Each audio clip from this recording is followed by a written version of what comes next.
और एक और आज की बेहद अहम खबर, एनसीबी ड्रग्स मामले में आज फिर रिया चक्रवर्ती से पूछताछ करेगी। इतवार के रोज भी एजेंसी ने रिया से 6 घंटों से ज्यादा पूछताछ की थी।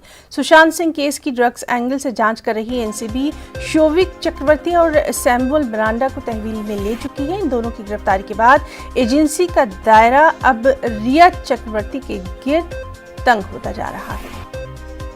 और चलिए सीधे रुख करेंगे मुंबई का। हमारे साथ मौजूद है हमारे साथी अमित राय। अमित, आज का दिन भी काफी अहम रहने वाला है, क्या कुछ आज खास कार्रवाई वहां पर? देखिए, निश्चित तौर पे आज जो है शौविक और सैमुअल, दीपेश और रिया सबको आमने सामने बिठाकर पूछताछ की जा सकती। कल बहुत सारी बातें कबूली थी। रिया ने ये कहा था कि 17 मार्च को मिरांडा जैज से ड्रग्स लेने गया था। इस बात की जानकारी थी, उन्हें जानकारी ही नहीं थी, बल्कि रिया शौविक जैज के भी संपर्क में थी और भाई शौविक के जरिए सुशांत के लिए ड्रग्स मंगवा रही थी, ये भी उसने कबूला।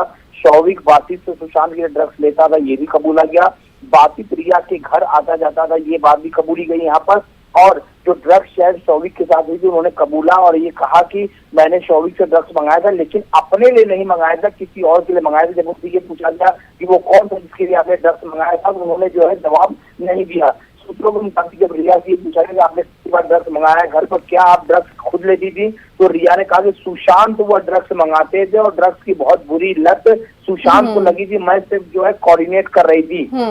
और उन्होंने ड्रग्स शायद को भी जो है सही बताया। तो कहीं ना कहीं उन्होंने ये भी बताया कि वो और उनका भाई शौविक जो है ड्रग्स पेडलर से जो है कांटेक्ट में थे, लेकिन उन्होंने खुद ड्रग्स ली, इस बात का खुलासा नहीं हुआ। कल हमने देखा देर शाम जो है कई जगहों पे जो है छापेमारी भी हुई है यहाँ पर, और जो शख्स कैजान पकड़ा गया था इस पूरे केस में, जिसको बेल मिल गई है, उसने एक शख्स है उसका नाम लिया था, इसका नाम है अनुज केसवानी।